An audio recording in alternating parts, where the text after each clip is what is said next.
This meeting is about allowing and softening. And I feel that's very important because this is often a major misunderstanding in meditation, actually, and in life in general, that we need to resist and we need to make something happen and we need a particular experience to occur, especially when we start with meditation. But even later on, this can so easily slip in because we've had some amazing experience or we expect something special to happen. And then we start making this kind of effort. And by doing that, we don't allow ourselves and everything to be as it is anymore.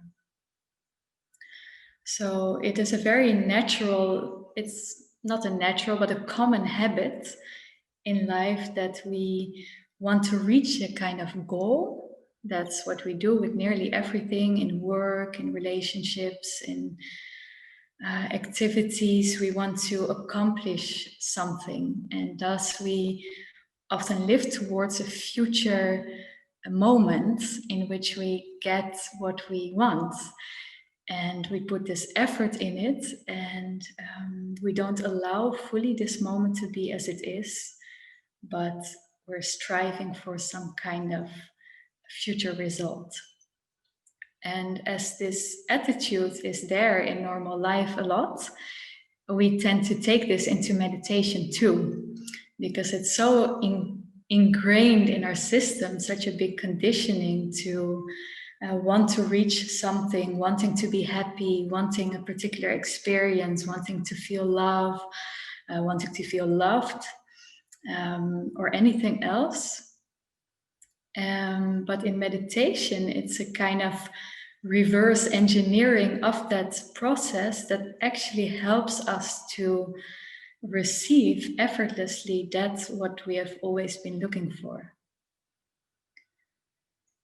So this is an important point, that this is something different than what we usually do. And so you don't need to do anything. And when a meditation is guided, it's also just pointing you basically at letting go of this effort, which we also call the mind. The mind is kind of a mechanism. It's very mechanical, very digital, thinking in plus and minus and ones and zeros. So it cannot really ever get a full picture of reality. And thus, to really relax and really have an overall view of everything, of yourself, of situations, and have a deeper understanding and being closer to yourself, you need to temporarily let go of the mind a little bit. The mind is also resistance. So basically, thoughts are often pointing at that which is not allowed yet. So if you find any judgment in yourself, any thought, you can just check any thought that you may be having right now, where it's pointing at.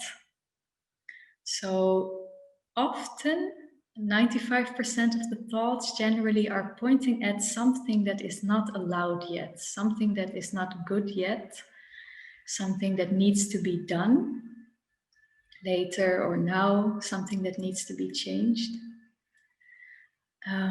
For practical reasons, that can be handy, but it becomes a bit annoying when you don't want to think and you still have these thoughts going on. So this is a practice to be able to regain your freedom, to let go of thoughts if you want to. And often when we started this process of relaxing the mind, observing the mind first of all, then relaxing, opening, and bit by bit letting go of what is unnecessary, we first tend to encounter more thoughts because we suddenly realize that we have so many thoughts or feelings or emotions or energies. So yes, that's very common, and that is absolutely nothing to worry about.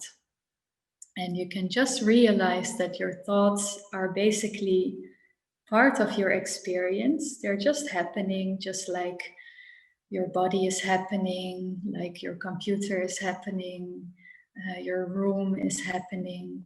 And in the same way, your thoughts are just happening. And in that way, you can always choose to observe your thoughts rather than getting lost in them. So that means that when there is a thought at a moment that you would rather not think, the way to go is not to get lost in the thought by adding another one that you should not think. And this is where it often goes wrong in meditation. I should not think, oh, I'm still thinking, so I cannot meditate. That's a very common idea that people have. Many people think that they can't meditate because they have thoughts and they cannot immediately be peaceful, relaxed, happy, joyful, experience tremendous love and complete freedom. So that is the misunderstanding, and it is good that when thoughts occur, you just allow them as a part of your experience, and your only task is to check the habitual tendency to grasp at the thought. So check where your attention is, and then it is going towards a thought, it grasps it, and then it becomes your experience. So for example, there's a judgment, oh, it's raining, that's not good. And then if you follow the thought, it becomes your experience. You start feeling not good because you believed the thought, it's raining, it's not good. It's raining, it's neutral, but then the judgment comes, it's not good. And it becomes your experience. So the practice is to basically observe the thought. It just passes by basically first of all. It's not good, but you're first observing it.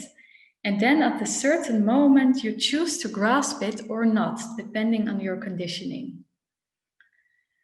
So you can see if you can allow that process to happen and choose to consciously decide not to follow thoughts that you don't want to. And probably you will initially follow them, grasp them, believe them, and then you can notice it and let go and be with yourself back. It can take a little while to do that, but that's okay. And in that process, you're gaining strength. That is the practice. To slowly disentangle, disattach from thoughts that you are not choosing for. And that is called allowing everything to be, including thoughts, including feelings, emotions. So also feelings and emotions, they can just occur, they pass, they come and they go. And you can choose at any moment to just observe them, allow them to pass through. And at any moment you can come back to yourself or get absorbed in the feeling and emotion. And initially this is not a conscious choice. It happens by habit of attention and conditioning. So it's completely all right. And you can slowly come back to yourself and still allow your experience.